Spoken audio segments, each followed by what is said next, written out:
All right, we do be back with this. I should have taken a drink before I started the episode, but I'm going to take it now. That's the rest of my water bottle gone. I am screwed. Anyways, with that being said, let's just jump into it. I guess in the last one, Aspen, well, hang on. Aspen's been pushing herself too hard and finally reaches her breaking point. That is in fact what happened, and she sent off, oh my voice, oh my gosh, my voice. And she sent off an email being like, hey guys, this isn't my story anymore. I don't want to make these changes. I'm backing out of this deal. And then we all cheered. We were all happy. We're all loving it. We're all having a good time. So with all that being said, now we can just jump into it. Around lunchtime, we head to the Bell House for Aspen's midday shift. Are you sure you want to go to work today? You said you were gonna call out. I'm sure. It'll be nice to have the distraction. Sorry to leave you on your own, though. Well, aren't we a good enough distraction? It's alright. I'll figure out something to do. I study Aspen's face. Her eyes are still red and puffy, although her glasses help hide that. She still seems fragile, but less worried about her. But I'm still less worried about her than before. See you tomorrow then? Maybe. I might just need a day alone. Not that being with you doesn't help me feel better, but I just have a lot of thinking to do. That makes sense. That makes I sense. understand. We can hang out again when you're ready. Just make sure to call me so we don't forget. I'll see you on Halloween for sure. Cool. Aspen adjusts her glasses and removes her hat, preparing to go change into her uniform. Well, I'm going to go clean myself up a bit before my shift starts. I can't let Lena see me like this. You sure you'll be okay? Yes, I have lots of practice at keeping myself together. That's all customer service really is. Alright. See you later then. Goodbye, Miho. I love you. Love you too. After a final kiss, she goes inside to start her shift. It's been an emotional day already, and it's barely half over. Despite that, I feel optimistic as I walk away from the cafe. I'm still concerned about Aspen, but I know she'll be okay in the long run. There's a long road ahead, but things are looking up. Ooh, we get some more Tommy and Gwen stuff today. Okay, let's go ahead and do that. Click. I continue to see Tommy and his family fairly regularly. Of course, I hear from the three of them every day just to maintain their memories. It makes my daily check-ins take a little while, but that's okay. Gwen also comes to the library to study several times a week, and sometimes by herself and sometimes with Tommy. When Elijah drops by to return the books he borrowed, he mentions that he wasn't able to learn much about Gerby like he'd hoped, but he thinks Gerby comes from somewhere other than the underworld, like I do. That'll explain why it's harder to find information about him. I want to learn so much more about... I want there to be, like, a little, like, pamphlet that they just put out, like, that explains, like, all the underworld and stuff. Like, maybe this is explained in one of their other visual novels. As far as I know, it's not, but you know, I'm not the most knowledgeable about the studio because like I really want to get more into like more of their visual novels, but I'm finishing Please Be Happy first, so you know, whatever. And I have been thinking about live streaming their visual novels after I finish Please Be Happy, just because I felt like it'd be weird to like start Please Be Happy on here and then start like more than halfway or almost halfway through on the live streams. I thought that'd be weird. So like after this, I'm probably going to start like doing First Snow, and then like that. I mean, I guess like that's Bell House that's like published by them, so like really made as far as I understand. I don't think it matters too much because like they say like it aligns with like their values and like what they're looking for, and everyone like loves people who love like Studio Lane stuff still loves like First Snow and Twofold and all that kind of stuff. But that's what I'm going to start with. And then I'm probably going to do, like, some of their, like, stuff that they made. And then, you know, kind of switch back and forth. Because all the stuff that they, like, published all looks incredible. So I'm like, it doesn't matter if it's really made by them. As long as, like, it's still got, like, it's part of, like, their Bell House collection, essentially, is what they call it. I'm going into way too much detail here. But yeah, I just plan to do more stuff that's published or made by them on live streams after this. So that's what I'm trying to say. But again, I hope that they do just put out, like, little pamphlets like, hey... here's the world, here's what this is, here's what the underworld explanation, how it's connected to the main world, and yada yada yada. It reminds me a bit of Aspen and Juliet trying to find out more about my bead and magic. At least in that case, there's Silver to help explain some things, at least grudgingly. As for Tommy, it seems like he's doing okay. I don't hear anything else about him getting into fights for one thing. When he's at the library, he's either looking for bugs or he just reads. A book at the table with his mom. Slowly but surely, the three of them, four if you count Gerby, have slipped into their own routine. I hope Elijah was right when he said that things between them will just have to get better with time. Yeah. That would be lovely. That would be nice.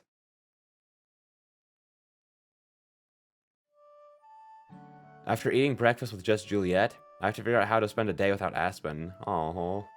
And it's Saturday too. We have like all day, don't we? We had a quick video call this morning where she said she still needs where she said she still needs a day to herself to just unwind and think and cry. I wish I could be there to comfort her, but I also understand why she needs to be alone for a while. She's learning those hard lessons for herself, like Juliet said. I'll see her tomorrow, but I can't let that today go to waste. So it's such a S-tier mentality Miho has. Juliet finds me in the kitchen, looking out the back window. Is something out there? Nah, just thinking about what I want to do today. Aspen's not feeling very good. We could hang out with Juliet. I mean, I guess she's going to bed, so maybe we should do that for her so that she can take care of herself, but you know, whatever. In the shade of the big tree in the backyard, there are a couple birds hopping around looking for worms. That gives me an idea. Could I go see that bird we rescued? The one your friend picked up. You can certainly visit the preserve. Although I couldn't say if they'd be able to point you to our friend in particular. There are quite a lot of other birds who call it home. That's fine. I can look for it on my own. You've got this. Of course. It's a bit of a walk, but there's a shuttle that can take you most of the way. Juliet shows me where to find the shuttle, and I use my phone to guide me there. I don't have to wait long until it arrives and I climb on board. The driver takes us in the direction of the Bell House and Aspen's apartment. I've walked down these roads so many times that it feels strange to see them rush by out the window, like I'm fast-forwarding through a TV show. At some point, we take a turn that I've never taken before, and soon we're going through areas that are new to me. I watch them go by, not even paying attention, and commit them to memory. Eventually, I stop and disembark. As I get my first whiff of the clean air, I understand why it's a preserve. As far as I can see, the land is covered in forest. Not just trees, but forest, grown so thick that it looks like a solid wall of green. The only exception is a river that winds through the hills where the water is crystal clear and still. The nearby botanic garden were lovely. The nearby botanic gardens were lovely, but this is something else. This is something more. Honestly, I do want to do a save here, just because I doubt that this is going to be like a huge story-changing thing. But like, I just kind of want to get like both of like the dialogues, because after I finish Juliet's route, I plan to go through and do like a special like what we missed kind of thing. Whether that be like, because at the beginning there were like some parts where it's like, hey, you can either spend the day with this person or this person, but you have to like choose. That's like decreased as time has gone on. Probably because I made like more consistent decisions. Like it was like, can I hang out with Lena or Tommy and Elijah and Gwen? And I usually pick them over like, say, like the fisherman dude. Like maybe if I picked him more, then we'd get more scenes with him essentially. Because he did just kind of disappear. Like he didn't feel like a character who would like do too much. But like at the same time, I'm like, maybe there could be more. I don't know. So we're gonna go through and try to get like some scenes that we missed. Like we have, sorry to interrupt this for so long. Well, we have this, which is obviously the split. We have this, which is, wait, no. One of these two is the split, but they're different splits. So I don't know.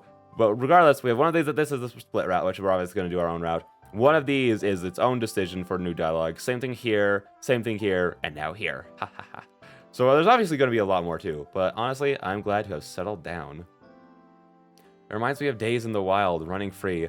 Although those days were good times, I prefer the simplicity and security of my daily life that I've established. I quietly pay for my ticket and then hurry out as fast as I can. I see why Juliet said why they wouldn't be able to help me find my bird. There are a ton of places it could be, but that doesn't mean I can't try. Maybe I find the person who took the bird and they know what happened to it. I might have better luck than just looking through I might have better luck just looking for it myself, though. That was terrible. I'm so bad at this. It's a big place, I decide. Too big for me to try exploring on my own. I should look for Juliet's friend, Amaya. I should have asked Juliet how to contact her before I left. I'm sure Juliet's asleep by now. I don't want to disturb her. Besides, it's not like I'm in a hurry. Taking my time, I try to see as much as I can. It's not crowded, but the preserve is far from empty, too. There are just as many fabled as there are humans. Some I recognize, like a faun and a dryad. I wonder if the trees make any of them feel like I do. If any of them have a story like I do. Come from someplace far away like I do. There are kids too. Human kids human kids with their teachers being led around by tour guides. Lots of them look excited to be here. I hope maybe they can learn to love it as well. I ask some of the guides or instructors if they know who and where Amaya is. Some of them have no idea what I'm talking about. Some of them know her, but not her location. Finally, I find someone who's able to point me in the right direction. I end up back near where I started, near the edge of the river. Sure enough, the lady from before is there, talking with another guest. I wait until they finish their conversation before I approach. Excuse me. Hi, how can I help you? A few weeks ago, you picked up a hurt bird from my friend Juliet. I was wondering if you could tell me where it is now. Oh, right. That poor guy. I'm afraid the little Oh. fellow didn't make it. No, what? No, no. I think that when he took the tumble that hurt his leg, he must have hurt something inside him, too. Oh, Oh. it's dead? I hadn't even thought about that possibility. This whole time I just assumed it'd be alive that had gotten better. It's Same. sad, but it's the way of nature sometimes. Mind if I ask how you were involved? Naturally, she doesn't remember me being there. I was the one who found it and brought it to Juliet's. I wasn't around when you picked it up, though. Oh, right. Well, you can sleep easy and know that you did what you could. Yeah, because that's like, yeah, totally, yeah, like whatever. She sounds so casual about it. I guess she's probably experienced this a lot. Yeah, that's fair. Meanwhile, I don't know what to say. I just stand there quiet and surprised. It was just a bird, sure, but that's still something. For the bird, it was everything. Amaya starts to walk away, but before she can leave, there's something I want to know. Something I've never given much thought to before, but my recent time with Silver has made me wonder about. Hey, I have a question. Oh gosh, my stuff's glitching out so bad. I hope that's like going for you guys. I doubt it is. Shoot. Do you believe in fate? She stares at me in mild shock. It's a weird thing to ask, I know, but I hold her Now gaze and don't there's a back down. question. Looking past me at the water, she takes a deep breath and lets it out If you're slowly. asking if I think there's a world out there where that bird survives or never gets hurt to begin with, then sure, maybe. I'm not smart enough to know, but it's not this one. Hang on, I need to reconnect my headphones really quick while I keep this going. Destiny, luck, whatever you want to call it. Life's unfair. That's a fact. It doesn't care about any one of us. Ah! There we go. Sometimes you can do everything right, and it just isn't enough. I don't think that's destiny personally. That's just being alive. Being here, doing what I can to help who I can, that's just me playing my part in life. If that's because some invisible force led me, then it doesn't change anything. Bigger picture or not, it's what I choose to do with my time right now. And I choose to believe that makes a difference. Hope that helps. Thanks. Don't mention it. Say hi to Juliet for me, will you? Yeah, no problem. Once again, she starts to walk away, and this time I don't stop her. Instead, I walk out to the nearby gazebo and sit down, surrounded by quiet water. Even though her reasoning was totally different, I can't help but think about how Maya pretty much said the same thing Silver did. It was just a bird, and that's just life. Silver who wanted to let it die, and Amaya who tried to help it live. I wonder how Silver would feel if she heard the news. I'm sure she'd pretend to not care, but she did follow me all the way back to the library just to see. On the other hand, Amaya didn't seem all that upset. I could tell she didn't know why it mattered to me. Like always, it's hard for me to answer that question myself. I know how nature works as well as either of them. I know better than to expect it to care. I'm sorry I'm doing so bad. That doesn't mean I can't care. That doesn't mean I can't, though. Even if no one else sees it, that bird was still alive as we were. Maybe it didn't read books or drink coffee or watch TV, but it still existed. It ate and flew and sang. The forest on Mount Victoria will be a little more quiet from now on, even if nobody notices. I wouldn't be able to tell the difference myself, I know. It's not like that bird and I were friends. So whenever I go back, I'll think about it. And think about that tree that used to be its home, the nest that I'll never return to. Sighing, I stand up and start walking again. Despite how it turned out, I'm still glad I came to this place. Still glad it exists. It might not be perfect, but it's doing the best it can.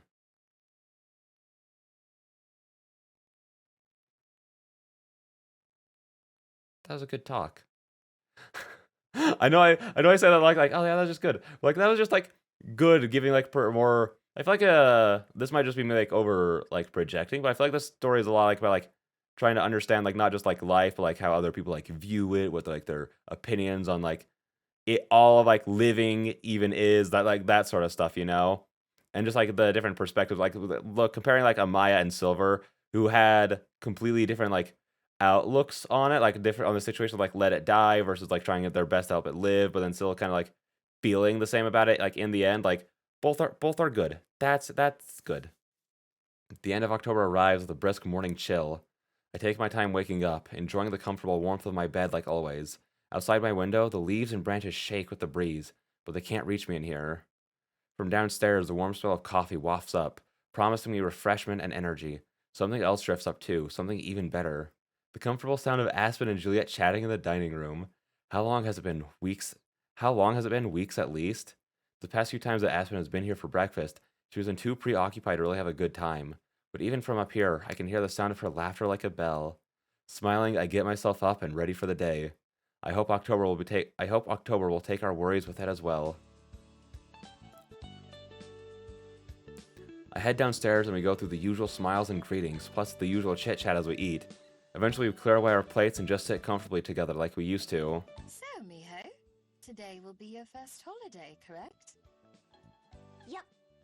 The first one I've paid attention to, at least. I don't really know what Halloween is about, though. It depends, really. In some parts of the world, it's a time to honor the dead. In many others, it's simply a time to celebrate the season and have fun. Are we actually gonna get... Okay. This might be a little much, but I am in fact sitting here going, I sure do freaking hope that we get some like arts of them like in costumes or something. Like the different portraits, essentially. That'd be so fun. Most of the time it's about sweets and costumes. I'm sure there'll be plenty of trick-or-treaters coming by tonight. What's that? It's where kids put on costumes and go door to door, and the people who live there hand out candy. For free? Don't get any ideas. Oh, come on, Juliet. I mean, Miho could go trick-or-treating. She'd do great at it. Too late. I picked up some bags of candy earlier, so there will be plenty to give out. Halloween is usually a busy night here, as you said. Will the two of you be here? Or do you have other plans? Aspen and I look at each other and I shake my head. I don't have anything else. Neither do I. So I think it's safe to say we'll be around. Wonderful. I'm looking forward to it. We should have another scary movie night. Let's go. It's good to see you looking so well, Aspen. I'm glad you're feeling better. Me too. Me too. I'm still not quite back to 100%, but I'm getting there. Have you decided what you're going to do? Not entirely. I've decided that I'll put aside writing for a while, though. At least writing for anyone other than myself. I think I need to remember why I started doing it in the first place. Let's go, Aspen. After that, maybe I can start to think about publishing again, and manuscripts. That could be in a month, or in a year, or even several years. Under the table, Aspen takes my hand. For once, I'm not in any rush. Juliet looks at us fondly. Compared to a couple days ago, she looks relieved. It's clear that I wasn't the only one who was worried about Aspen. That's good. I hope you'll take all the time that you need. The three of us make plans for the evening, settling on a time that we'll be back at the library. Juliet departs for bed, and Aspen and I remain at the table. Aspen slouches, looking up at the ceiling with a contented sigh. I can't remember the last time I had a morning like this. A morning that was just like nice and peaceful and you don't have to stress about life. Yeah, that it's pretty nice to have. Not just with you and Juliet. but where I don't wake up feeling like I've already fallen behind in the day. Oh, I still don't know what that is. Not me being on vacation from all of my daily duties, and I'm still like, oh, I feel like I'm behind. I woke up at 9 today. Oh gosh. No plans, no obligations. She squeezes my hand. Just us. Aww. I've missed days like that too. I know I've said it, but I'm sorry for worrying the two of you so much. And for being so distracted all the time. And for several other things that I'm sure will come to mind soon. I shake my head. Don't be sorry. I know you were trying really hard because of how important writing is to you. Let's go, Miho. Being an ST. Listen, she's just been a great partner, a great girlfriend this whole time. That's all I'm gonna say. She's been great at this whole thing. She's so supportive, but she also puts her, like, she holds her ground where she needs to, like with the stuff that was happening with Aspen 2 days ago. Like, she's so good at this. Yes, well, there are other things that are important too. I can't let myself miss out on all those. Like this. Oh, Aspen leans over and kisses me on the cheek. I didn't mean to click. That is pretty important. She laughs. Glad you agree. There was one thing I wanted to do today, actually. And I was hoping you would join me.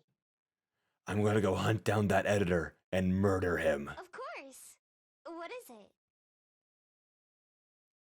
Aspen stands up and fetches a couple heavy books that are sitting on the counter, bringing them over to where we are. I recognize them as coming from Aspen's apartment instead of being a part of the library's collection. They make a heavy thud as she sets them on the table. Something Mum and I used to do when I was a kid. Although it's been a few years now. Ooh? She takes one of the books and opens it up, flipping through the pages quickly but carefully. I watch from over her shoulder until she finally stops. Ooh? Near the middle of the book, there's something tucked into the pages Aspen delicately lifts up for me to see. Ooh. It's a flower, but it's flat and dry. The petals look as dry and delicate as the paper that they're stuck between. Every summer, we'd go out and pick flowers to press. Isn't it pretty? It is. She offers it to me, and I take it very carefully. It's practically weightless and feels like it could blow out of my hands at any second. We used to do it to celebrate the end of each school year. Although it's not quite the same, lately I've been reminded of that feeling. One chapter ending, and another beginning. So, if you're up for it, I thought perhaps we could go find some flowers of our own. Yes, I'd of love course. to. Great! Let's be off then. I let her lead the way outside. We search for a while, looking for any flowers that Aspen thinks will work. There are plenty in people's gardens, but she says we're not allowed to take those. Aw. We've tried the park and the mountain and even the sides of the roads, but nothing we find meets Aspen's standards. Finally, after going around a big chunk of town, we spot a hidden grove near the waterfront that seems perfect. There are several different types of flowers, all in bloom. We walk over and just stop at the edge of the patch. We should do. What do you think? They look really pretty. But I thought that about the other ones we saw too. It's not just about how pretty they are. They need to be the right shape and size as well.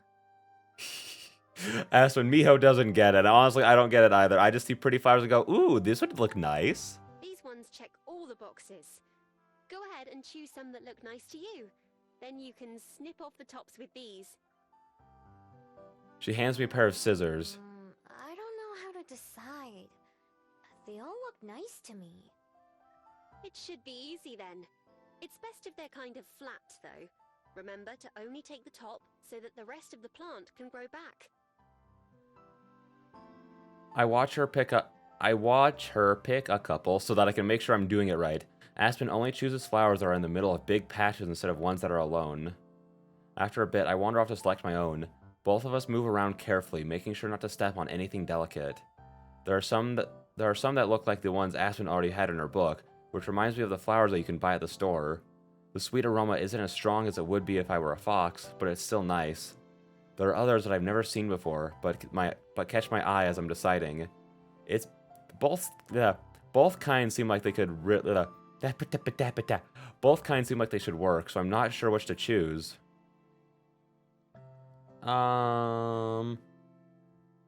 Why are you giving me so many choices now? Listen. I like when visual novels give you the choices, but after the beginning of this game didn't really give us a lot. I'm like, oh my gosh, why are there so many now? As if it's a bad thing. It just means that after we actually like finish the story, I can come back to these ones and pick the choices that I didn't. I'm gonna say the new ones because that's kind of what Aspen's doing too, and I want to match. I go with the unfamiliar flowers that are new to me. I want to pick something that will... Oh. Wait, no. I specifically wanted to get the one... I thought that she was talking about the ones that... I thought when she was saying the old ones, I thought she was talking about the ones that were in the book, not the ones that, like, the familiar ones. I decided to go with flowers that are similar to Aspen's. I think they'll look nice next to the ones she's carrying now. It should fit right in with the ones that are already pressed. Imitating what I saw Aspen do, I snip off a few buds and bundle them up, making sure not to crush or damage them. Then I rejoin Aspen, who's finishing up too. She inspects my collection. Oh, those are beautiful. Good choice. Are you all set? Yeah. Ready if you are. The two of us return to the library, and the book's awaiting us for us there. And the book's waiting for us there. How do we do this? It's quite simple, really. There are lots of ways to press flowers, but this method is the easiest. All you have to do is take your book. Also, I'm so sorry if I ever click it at the wrong time. My headphones are being so terrible today. I don't know if they need to charge or something, but I charged them yesterday. These headphones just kind of suck. Maybe I got some gift cards for Amazon, and I was like, maybe I should get a new pair of Bluetooth headphones. Because again, I don't really have anything that can like reach me, and I don't want any more cords, but I'd like some good Bluetooth headphones that work with this. You know what I mean? It'd be so nice. So if I ever like miss it, that's because it's like cutting out. If I ever click at the wrong time and I don't acknowledge it, it's because I actually clicked it at the wrong time. So Aspen grabs one of the heavy books she brought and opens it to somewhere in the middle. A piece of paper in here like this for the moisture. She folds a plain sheet of paper in half and then slides it in where the pages meet. Place your flowers on top and close the book. And that's it. Easy, right? To demonstrate, she arranges a few of the buds she selected, spacing them out like cookies on a sheet. Once she's satisfied, she shuts the book. I can do that. I take one of the others and repeat the process. When I close the front cover, the pages smush down the colorful flowers. Aspen puts both books side to side. Aspen puts both books side to side on the counter. How long does it take? Should we come back later? Longer than that. A few days, if not Oh. weeks. We want to get all the water squeezed out. It takes a few weeks, what the freak? That long? I'm afraid so. Mum always said that the waiting was half the fun, because it gave you something to look forward to. No! I'm not sure about that. Yeah! No, that's way too long. I don't like that at all. I tend to agree. There is a certain charm to it, though. I first learned about pressing flowers when I bought a book from a second-hand store that had a few left behind by a previous owner. They must have forgotten all about the flowers. They were bone dry, even more than the ones I showed you, and they'd stained the pages. They were still beautiful, though, Ooh. and made my copy unique. I left them in there to this day on my shelf. It seemed wrong to remove them after so long. That's cute. Honestly, I've never even like really I've heard of this before, but it's more like very much so passing context. So now I'm saying like this is actually like something fun to do. All this time like they're out picking flowers, I'm like, oh wait, this is so fun. This is so cool. Like there are some mountains nearby. I could just go over, take a hike up, and pick some flowers. That'd be so cool. What do you do with the ones you make? Decorate mostly. They make for nice accessories, or bookmarks, or even look nice on their own. I can't wait to see. Me either. Here, there are still a few left. Aspen and I each have a couple flowers remaining, so she grabs another book and opens it up. She flips through the pages, getting closer to the middle, and then suddenly stops. Nestled alongside a few flowers, there's a folded up paper with Aspen's name on it. She stares silently for a long time and then gently removes everything. The flowers are almost entirely brown and fragile next to a few splotches of white on the petals. Aspen sets them It looks aside. like I did some forgetting too. I must have put these here years ago. What about the paper? There's another sheet in there that everything sat on top of, so the one with her name must not have been the one to suck up the water. She gently removes the bag in question. It's stained brown like the flowers, and sticks as she tries to take it out, but eventually gives way. It crackles in her hands as she turns it over a few times. Carefully unfolding it, Aspen holds the paper where That she was a can read letter it. to my future self. I used to write them occasionally. Most got lost or thrown out ages ago, but it figures that I'd find one here and now. What's it say? I'm a little afraid to find out. She clears her Dear throat. Miss Benoit, Not the title of the song being the girl reading this. That perfect. I mean, it was basically. I do associate this thing with Aspen because I'm pretty sure that this is the theme that played when we first saw Aspen, and considering she was reading when we first saw Aspen, it's appropriate. So she gives me a sidelong glance. Use my first name. I can't tell you how tired I am of reading letters that start like that. Anyway, I'm writing this on the evening of my 13th birthday. In case you have forgotten, today I began writing my first novel. By the time that you read this, I expect that you have half a dozen or more complete aside from this one. I also started writing when I was around 13 or 12. Again, Aspen looks at me. Also, that's a rough thing. As you can see, I used to be even more obnoxious when it came to writing. Mother suggested that I compose this letter in order to look back and reflect on how far I have come. I'm keeping my goals modest so that I might surprise myself in the future. Right now, there are many questions that I have. What was university like? Have you gotten married yet? How Ooh. many other famous authors have you met? Have you made more friends? I hope that you have moved to a bigger city. Mother says someday I will appreciate our town more, but I don't believe her. There is not a single thing that I will miss from here after I've left, other than my parents, of course. I have been looking at possibilities for studying abroad when I am older, and am focusing on my academics to help facilitate that. When you read this, I wonder if you will remember writing it. I hope that you are laughing about how much better your life is than I am imagining now. Aww. Yours truly, Aspen Benoit. After she finishes reading the letter aloud, Aspen silently rereads it a few more times. Then she places it back where it came from alongside the dirty flowers and the rest that we picked together. And then she closes the Young book. Aspen got a few things right and a few things wrong, it seems. I'm over half a dozen books late, apparently. Modest goals, indeed. I don't really remember writing that particular letter. At least not too clearly. But for all the wishes that didn't come true, and all the things that I'm sure past me would be disappointed in current me for, it does make me smile to read it again. I think that's the most important part. I quite agree. It might not be the future I was imagining, but still, I wouldn't trade the present I have for anything. Aww. Aspen and I clean up the leaves and trimmed stems, sweeping them into the garbage. Then we stack the books and put them away. Then we put them up on a high shelf where they'll be safe and out of the way.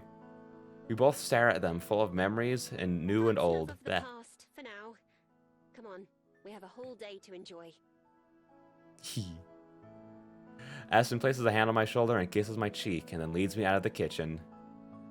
I follow her out into the bright sunlight. Aww.